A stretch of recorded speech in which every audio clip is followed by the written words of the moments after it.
let's talk about getting an asset into Nuke. And I specifically use the word asset because Nuke is capable of reading in multiple types of files, not just images.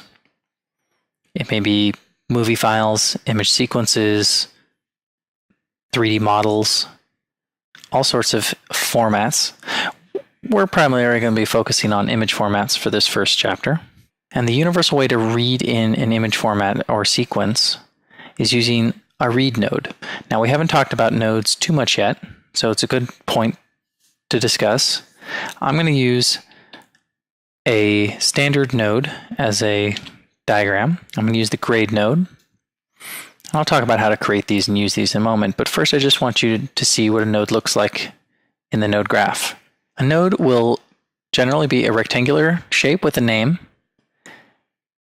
with an input above and an output below. Some nodes will have multiple inputs, and some nodes will have additional inputs on the side. For example, here for the grade node, we have an input for a mask. Some nodes will have no output. For example, the viewer nodes have no output, and write nodes, which are used for rendering, will have no output. They are considered the end or the bottom of a node tree. So let's add another kind of node. The read node is used to import assets. And there's many ways to add nodes. So it's a good point to go over them now. We can use the toolbar. And as I mentioned earlier, the toolbar is separated into multiple toolboxes. They're logically assigned so that similar nodes are grouped together. For example, most of our reading and writing functions are located inside the image toolbox. And we're also able to create constant colors, which will fill the frame with a certain color, or color bars and color wheels, and if we want to, additional viewers. Another example would be the deep compositing toolbox, where all of our tools specific to deep images and deep color are located. And if you have additional plugins, for example, I have rolling shutter installed on this computer, they will also show in this toolbar as their own toolbox. So here I have access to all my rolling shutter, well, my single rolling shutter node. So the read node, in this case, is under the image toolbox. And I could just simply select it and click, and I would be adding a read node. Now the read node is unique in that it can only function if you feed it an asset.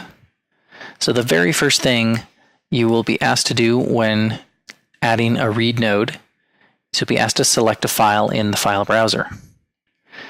And the file browser is unique to Nuke. It needs to be because it has additional functionality that your operating system's file browser may not have. And this also allows the file browser inside of Nuke to be universal across Linux, Mac, and Windows operating systems. So this file browser will look the same on all three operating systems. On the left-hand side, I can navigate through my various hard drives, or I can add and select favorite folders. So for example, all of the assets for the Classroom in the Box series, I've saved as a favorite that I can quickly jump to.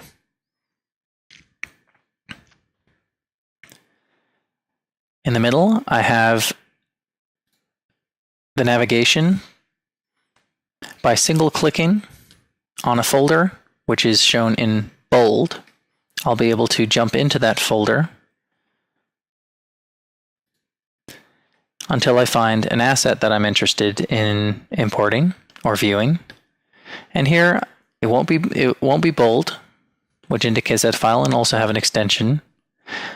I'll also be able to find information such as the size of the asset and the date that it was modified. And then one unique aspect of Nuke's file browser is it has a built-in viewer. So the preview pane may have been hidden for you when you launched a file browser for the first time. You can toggle it on and off using this little black triangle in the top right of the file browser. And with the preview pane open, now when I select an image file that Nuke can understand, I will have a preview of that image in the preview pane.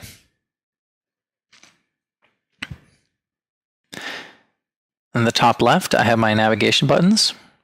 I have forward and back, just like a web browser. It allows me to go back or forward through a directory. And I have level up, where I can go to the parent directory of the directory I'm currently in. So let's choose another image sequence here. This image sequence is different from the last file in the sense that it has multiple frames. And I can see that in the file name by the fact that Nuke has replaced a changing sequence number with pound signs. In this case, the image sequence numbering was 4 characters long, and that allowed this series of OpenEXR files to create a moving picture file. And using the preview panel, I can actually scrub through the image sequence and get a preview of the motion.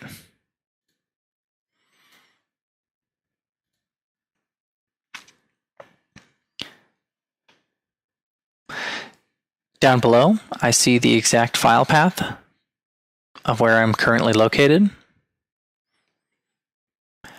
If I had a file path from an email or some sort of tracking site, I could actually just copy paste that path directly into this area and hit enter, and it would take me directly there.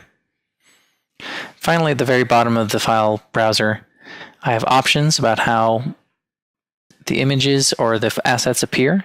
In this example, Nuke has automatically recognized this image sequence as being intended as one moving file. And that's because the sequence tick box is checked. If I uncheck that though, I would then be able to select the individual frames of this animation if I were so inclined. But I don't want to do this. I'm going to leave that sequence checked. And I'm going to select that file and click Open.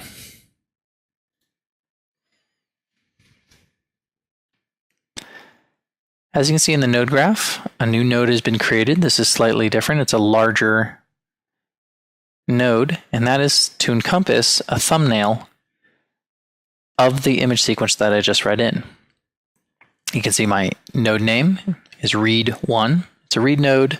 Every read node will get a unique name and will be incremented by 1 number. So since this is my first read node, it is read1. And then just below that, I have the name of the asset that this read node is reading in. You may notice something else has happened when I created this read node. The properties panel has now been populated with 1 panel of information. And this panel corresponds to my node. Here you can see the node is called read1 in the node graph, and this panel in the properties panel is called read1. Any changes I do in the property panels here affects this node.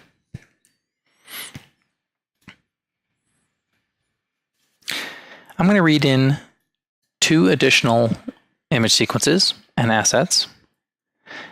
This time I'm going to use a different method to create the read node. As nicely organized as the toolbar is, it is not the easiest way to add certain nodes, especially nodes that you'll be using a lot, such as the read node. The other ways I can create nodes, such as the read node, is I can right-click in the node graph, and similarly to my toolbar, I have my toolboxes and I can add the nodes through there. I can also use a handy feature of the node graph, which is the node search. And I enable this by making sure my cursor is over the node graph and hitting the tab key on my keyboard. And this brings up a text box that I can begin typing in. And as I type, the window below the search box auto-completes with possible nodes that I'm looking for. At that point, I can then just hover my mouse over the one that I want, or I can use the arrow key and hit enter to add a node.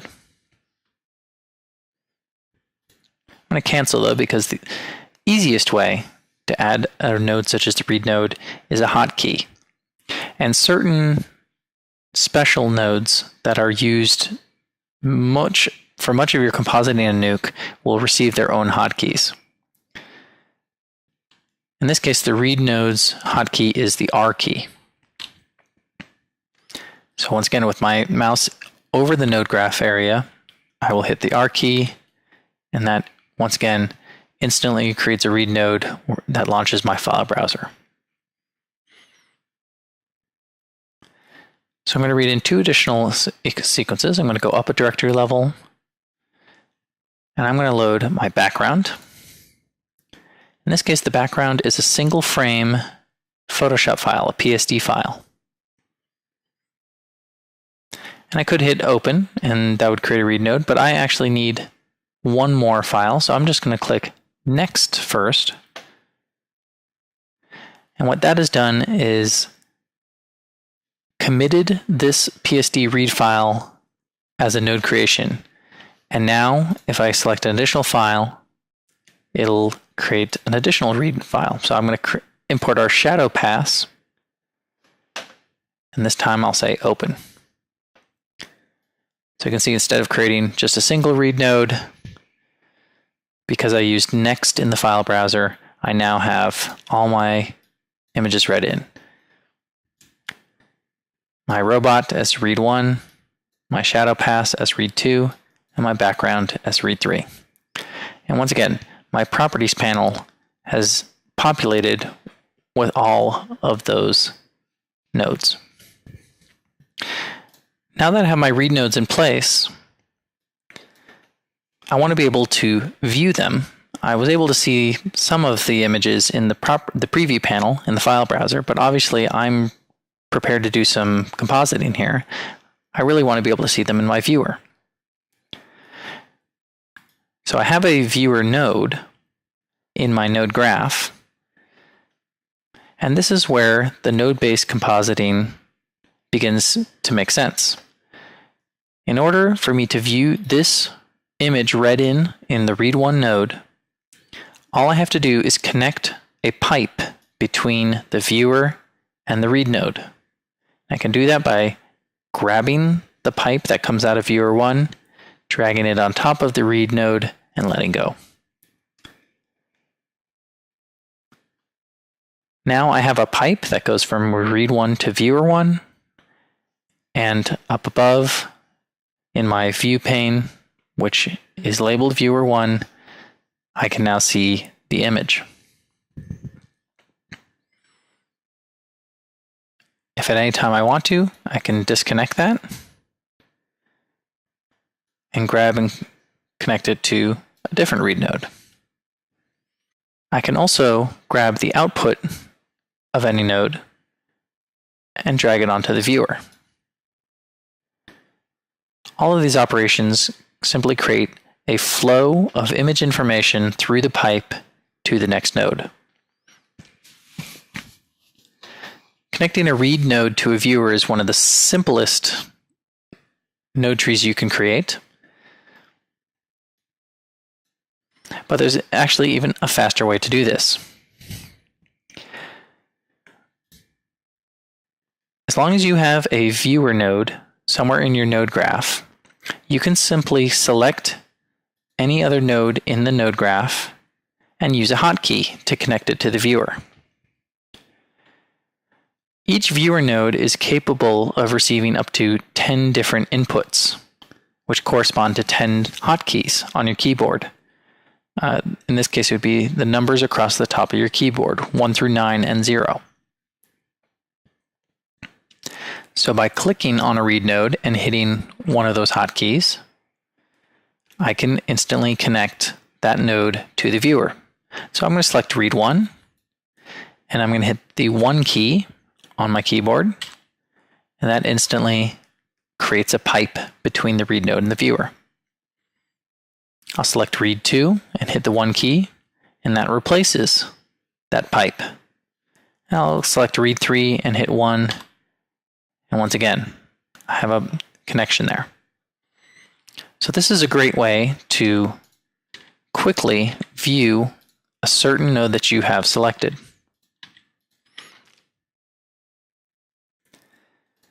But like I said, there's up to 10 different inputs for each viewer. So if I want to switch back and forth between two views really quickly, I can have my read 1, for example, on my input 1.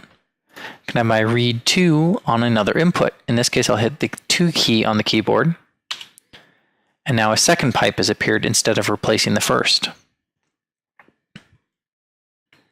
Now by hitting the 1 and 2 keys, I can toggle between those 2 pipes being active to my viewer. And then my viewer updates to show me those 2 views. And then the read 3, I can do the same thing with the 3 key. And now I have all 3 views visible. And just by hitting those hotkeys on the keyboard, I can switch between those views.